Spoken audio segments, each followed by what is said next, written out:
Assalamualaikum warahmatullahi wabarakatuh. Sana Ambo dari keluar dari dalam lokasi parkiran yang jual cenderamata di Pagaruyung ya, di depan Istana Pagaruyung. Nah, itu istana itu sana ya. Cuman Ambo maleh masuk ke sejarah yang baru diadukan tuh ya. Menyamarkan sejarah Nalamo. Ya, sejarah nan asli ya. Ya, ke cerita bohong ya. Untuk saudara-saudari Malaysia pahami ya. Hubungi WA 082179045777. Ya.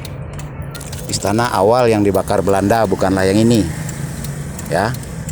Kalau lokasi ini sudah 2 kali dibakar oleh petir. Saksi hidup banyak.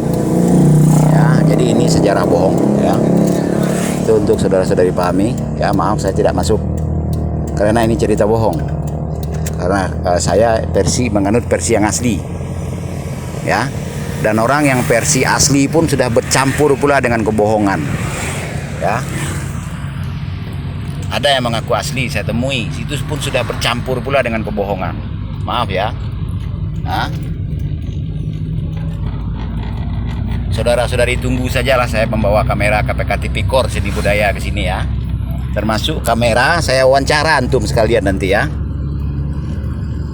Mungkin langsung saja saya bawa pers lembaga independen pemerintahan ya. Jadi yang bisa langsung berubah perkara pidata pembohongan publik menjadi perkara pidana. Camkan itu ya saudara-saudari Pagaruyung, terutama Sultan Taib, Bagindo Armen, Limbago Nasalapan dan lain-lain ya. Kita berurusan secara ranah hukum.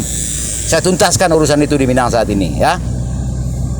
Silakan pelajari materi bahasan di channel YouTube Andi Khalifah Minang Indonesiawi. Silakan masuk ke akun Facebook Penghulu Meraba Alam. Silakan pelajari akun Instagram Minang Indonesiawi ya. 0821 790 45 adalah nomor HP biasa plus WA. Saya tunggu reaksi Anda sekalian di Sumbar ini sampai bulan Januari.